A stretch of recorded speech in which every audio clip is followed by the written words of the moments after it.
पूर्वांचल में समाजवादी पार्टी के सांसद धर्मेंद्र यादव का हुआ जबरदस्त स्वागत।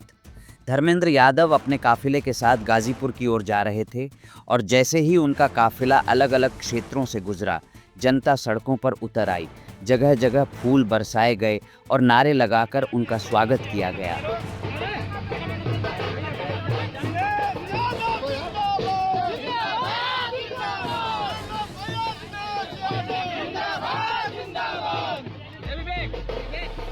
गाजीपुर पहुंचकर धर्मेंद्र यादव सबसे पहले शहीद धाम पहुंचे। वहां उन्होंने अमर शहीद अब्दुल हमीद की प्रतिमा पर माल्यार्पण कर श्रद्धांजलि अर्पित की। इस दौरान माहौल देशभक्ति और जोश से भरा हुआ था। आज के इस पावन मौके पर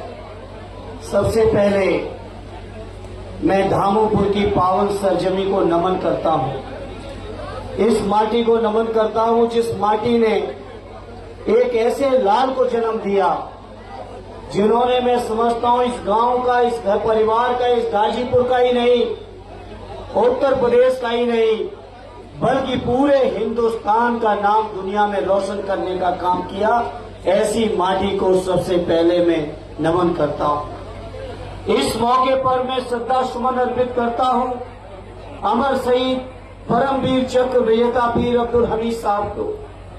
जिनके बारे में मैं समझता हूं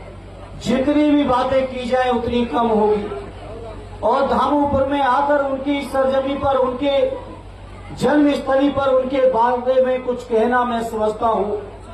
सूरज को दीपक दिखाने जैसी बात होगी। मेरे आज हम सबका सौभाग्य है कि ऐसे अमर वीर शहीद के हम इस शहादत दिवस पर सब यहाँ एकत्रित हैं। और मैं समझता हूं उनका जो शहादत का इतिहास है, उनका जो संघर्ष का इतिहास है, उनके जो वीरता, उनके जो साहस का जो इतिहास है, मैं समझता हूं हमारे एक एक हिंदुस्तान के नौजवान के लिए प्रेरणा का केंद्र है। एक एक नौजवान के दिल में देशभक्ति को और तेज और जन्म देने वाला अगर किसी का व्यक्तित्व है तो वीर अब्दुल हमीद साहब का। इसलिए इस मौके पर जहां हम उनकी शहादत को नमन करते हैं, वहीं आज इस मौके पर आपको भरोसा दिलाते हैं एक नौजवान साथी जो सेना के कई मुद्दों के बारे में अपना बोर्ड बना के पत्रकार मित्रों के बीच दिखाए हैं। तो मैं इस मौके पर अपने नेता आदरणीय अखिलेश यादव जी की ओर से कहना चाहता हूं, समाजवादी पार्टी की सहयोग की जिस दिन भी देश में सरकार होगी, उस दिन देश के अंदर अग्निवीर की योजना खत्म करके स्थायी सेना की भर्ती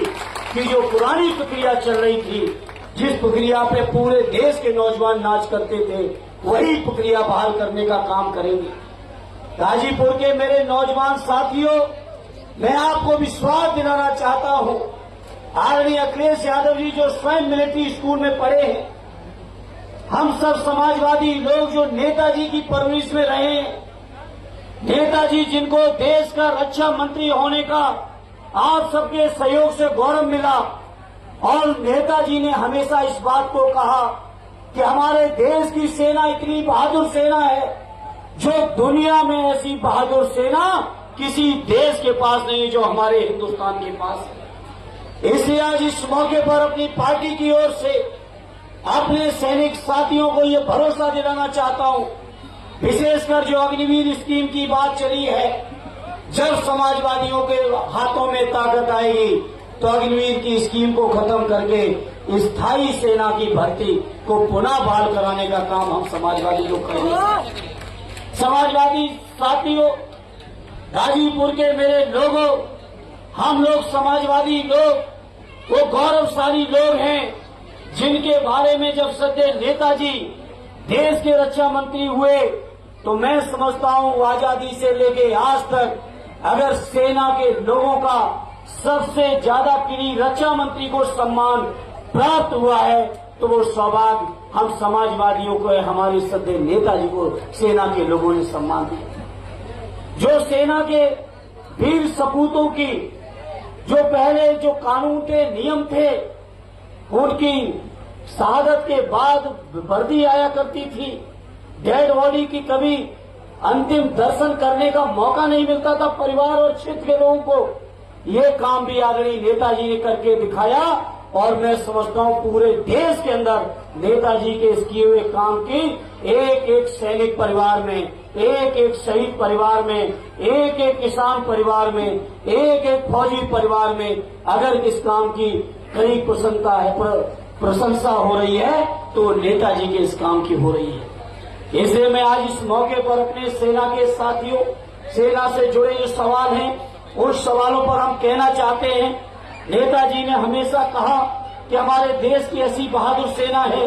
दुनिया में जब किसी भी देश से अगर मुकाबला होता है तो हमारे देश की सेना इतनी बहादुर है कि बड़ी से बड़ी फौज का हम लोग डट कर मुकाबला करके उसको परास्त करने की ताकत रखती है, ऐसी हमारी सेना है।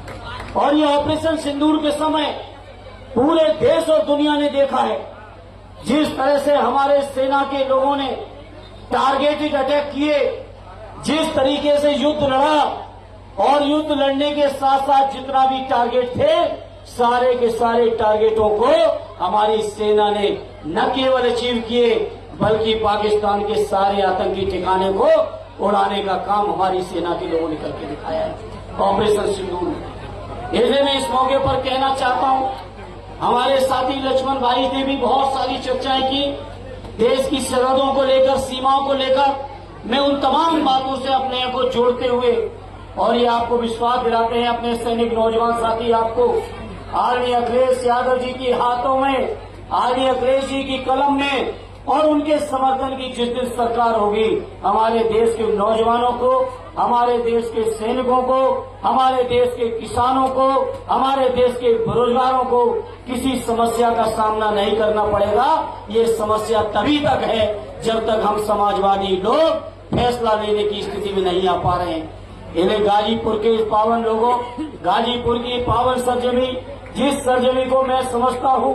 देश और दुनिया में कहीं भी चले जाओ तो गाजीपुर की सरजमी का जब कभी भी नाम आता है तो उसके साथ वीरों की भूमि जरूर जुड़ जाता है। ऐसी ये पावन सरजमी है हमारी गाजीपुर की। इस सरजमी पर वीर अब्दुल हमीद जी जैसे इस माटी के लाल जिन्होंने देश और दुनिया में इस क्षेत्र का और देश का नाम रोशन किया हो, ऐसे महान सपूत को श्रद्धांजलि देने का जो मुझे गौरव दिया है परवेज भाई, जुएल भाई से लेके इस पूरी आयोजन समिति के लोगों ने, उनको मैं अपनी ओर से हृदय से आभार व्यक्त करता हूं, धन्यवाद देता हूं और विश्वास दिलाता हूं इस समिति के लोगों को, इस गांव वासियों को और आसपास के लोगों को आली वीर अब्दुल हमीद जी के नाम पर